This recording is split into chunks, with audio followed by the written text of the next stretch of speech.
Jekyll Island was this huge technocrat billionaire hangout. JP Morgan, the Rockefellers, obviously, Ford. But while we were there, we learned a little bit about the history of the natives. They were very tall, and their culture included child sacrifice. And what's really interesting, the god that they were sacrificing to was this giant owl effigy, and it was a chaos god. That's what people are missing, is that it's not so much that the controllers of the world are really focused on Satanism or, particularly Baal or Moloch. I think it's much more likely that they're relying on this chaos god to give them power, and they're basically taking their orders from it.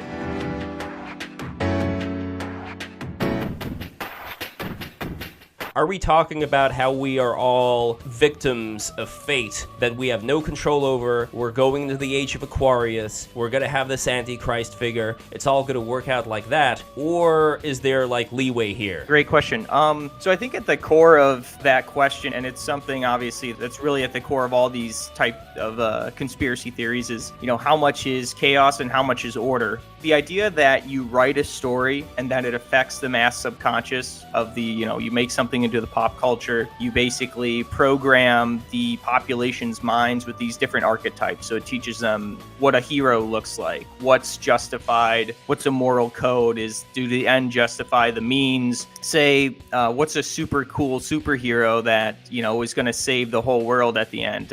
He might, maybe act like Elon Musk, or he doesn't get his superpowers from any divine, source or mutation. It's simply his wealth and intelligence and technology. But the people who talk about it, specifically a student of Crowley, Alan Moore, fantastic comic book writer. His stuff is absolute genius, I think, in a realm of its own. But they describe it as chaos magic. It's not like they're planning out and telling all these people to do a certain thing. By moving the subconscious in a certain direction, just by the nature of the universe, when you get into quantum physics, are you guys familiar with the two-slit experiment? Yeah. The idea that basically if you don't watch where the photons go, they'll act as a wave. But then if you do put something behind the two slits, it forces the waveform to collapse into a single point. I guess that's the concept, is that by influencing it with a strong cultural message, and you have that idea in a bunch of people's minds, then you can affect certain outcomes. And then on a very basic level, that's the whole idea behind predictive programming, is if you want to program people to act predictably in a certain situation, then you would present them that situation as fiction over and over again. So for instance, when the CDC spent millions of dollars on an office to consult Hollywood to produce the movie Contagion in 2011, in the movie, they show conspiracy theorists that talk about lab leak theories of this pandemic in the movie Contagion, and how they're ridiculous and totally wrong, and it's not a bioweapon. It's just, they show a guy in China, a chef, chopping up a pig and a bat, and then, I accidentally shook hands with somebody before washing my hands. So when it comes to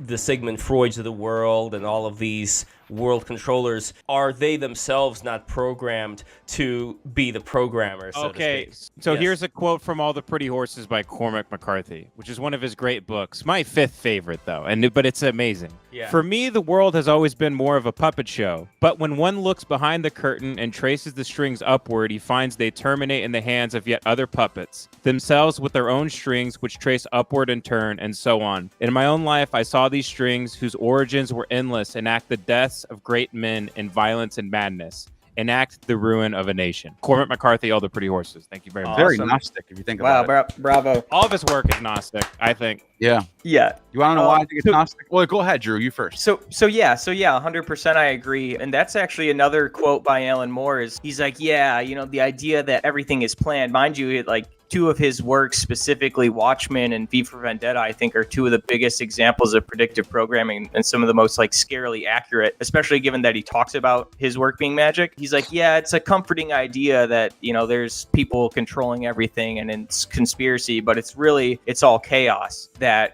results in these things. It's not really anything. To some degree, there is some puppeteering going on. Like, for instance, Wernher von Braun writes the Mars Project in 1948, the same year that Elon Elon Musk's mom is born. And he says that the human Mars colony will be led by a person given the title Elon in this fictional story. He describes it as being basically a Martian technocracy. Elon Musk's grandfather was arrested in Canada for running the Technocracy Party in 1940, just 8 years previous. And the Technocracy Party was global. Obviously, they had some fanfare in Germany itself. I don't know for sure if Werner von Braun was familiar with Elon Musk's grandfather, but it was a pretty small world back then. So if that was true, it would explain why Elon Musk doesn't give a F about nothing and just has like no fear, just like can change Coca-Cola like level logos to X and be like, hey, doing it. Like, you know, like the most like known symbol, Twitter, the tweet logo. It's like, you're gonna change that? Like, you have $1 billion logo. Anyways, I'm just saying, like, let's say you're right, just like for the sake of argument, that would explain a lot of shit. What's really interesting and what I learned, I went on this road trip to check out a couple places around the country and, you know, esoteric spots. I saw the Georgia Guidestones 3 months and 3 days before they blew up. And we actually like prayed for justice at their at the Guidestones right before. But right before we went to the Georgia Guidestones, we went to Jekyll Island, which of course is the infamous birthplace of the Federal Reserve. But while we were there, we learned a little bit about the history of the natives. They were very tall, and their culture included child sacrifice. And what's really interesting, the god that they were sacrificing to was this giant owl effigy, and it was a chaos god. Their religion basically revolved around the idea that they would discern meaning from random events. And what's really interesting is that Jekyll Island was this huge, you know, technocrat billionaire hangout. J.P. Morgan, the Rockefellers, obviously, Ford, and others would obviously go there. And it was like, I don't want to say it was kind of like the Epstein's Island of back then, but it kind of was. Well, no, it's more like the one in the West Coast, in California. That's the Bohemian Grove. Now that's where I'm going. And so the thing is, with the Bohemian Grove, everyone always talks about, famously, Alex Jones broke in and got video footage of them doing their little mock ritual to this owl god. And they're Republicans. They're Republicans, too. It's the weirdest shit ever, isn't it? Oh, 100%, yeah. You think it'd be Democrats doing that, it's fucking Republicans. Yeah, well, Nixon has a great, of the Watergate tapes that were released, he's got a great little quote on that.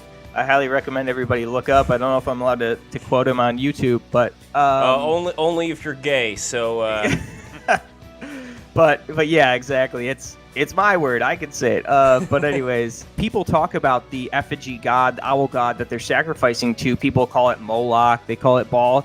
But that's actually not accurate. I think it's much more likely that it's this same owl god of chaos that they were previously worshiping on the other side of the country. And I think ultimately that's what people are missing, is that it's not so much that the controllers of the world are really focused on Satanism or, you know, particularly Baal or Moloch. I think it's much more likely that they're relying on this chaos god to give them power, and they're basically taking their orders from it. Now, before we go any further, though, Neil, you've studied extensively all these different mystery schools, all these religions.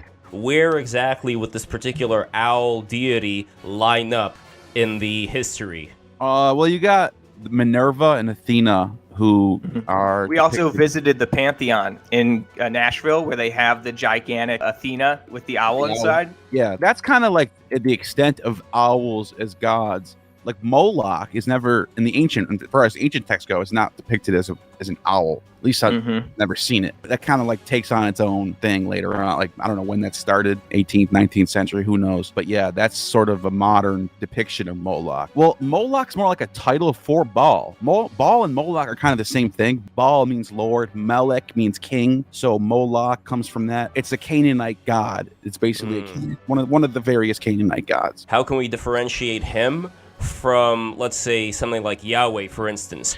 I personally think they're the same. Well, here's what I mean by that.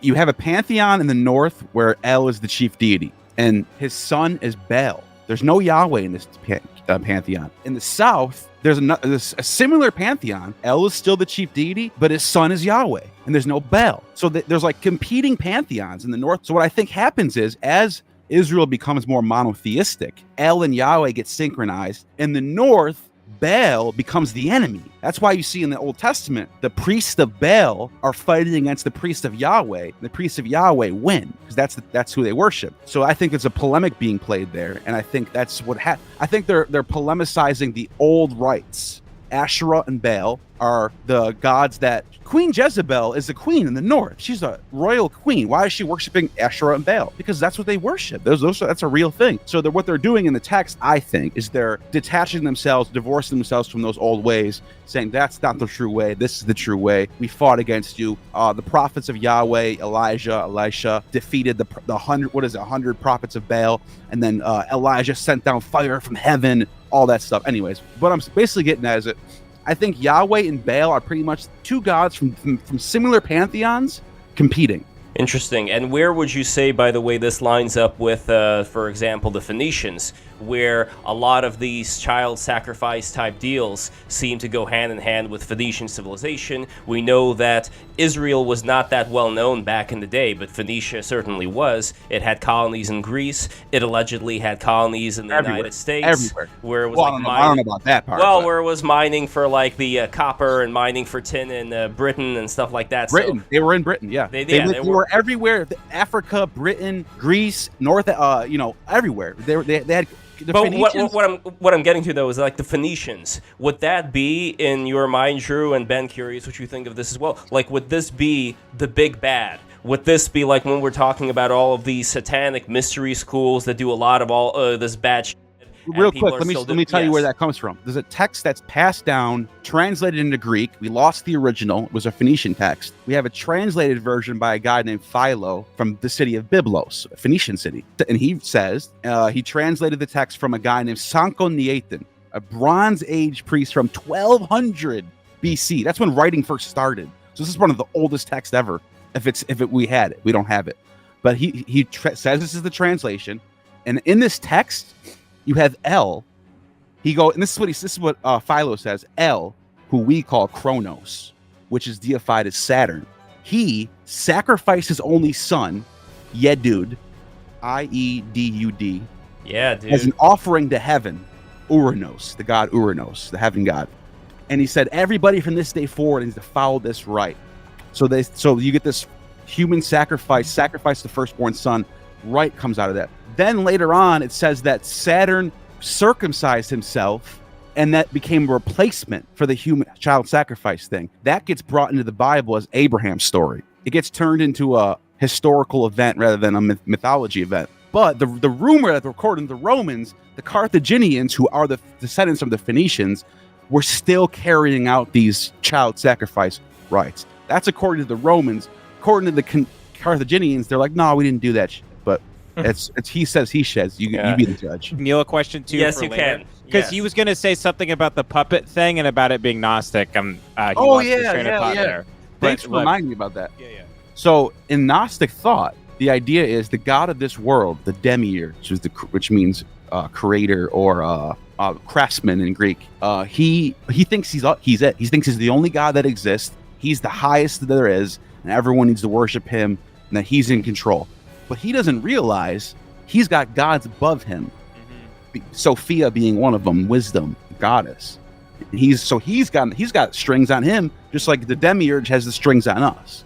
That's why when you said that, I was like, that's a very Gnostic way to look at the world. Because it's gods or whether you're talking about gods or rulers of this world, it all still applies. That's why, I guess, is that why at the end of Aeon, when Young sums it up, he says that's why we can't say that everything God does is good, because then the word becomes meaningless. Yep. Because if he allows evil to happen, then we'd have to say evil is good. So it's like he's like, you were destroying the meaning of words by saying things like this. And he's like, this is you have to understand that the unification of opposites it's the key to everything.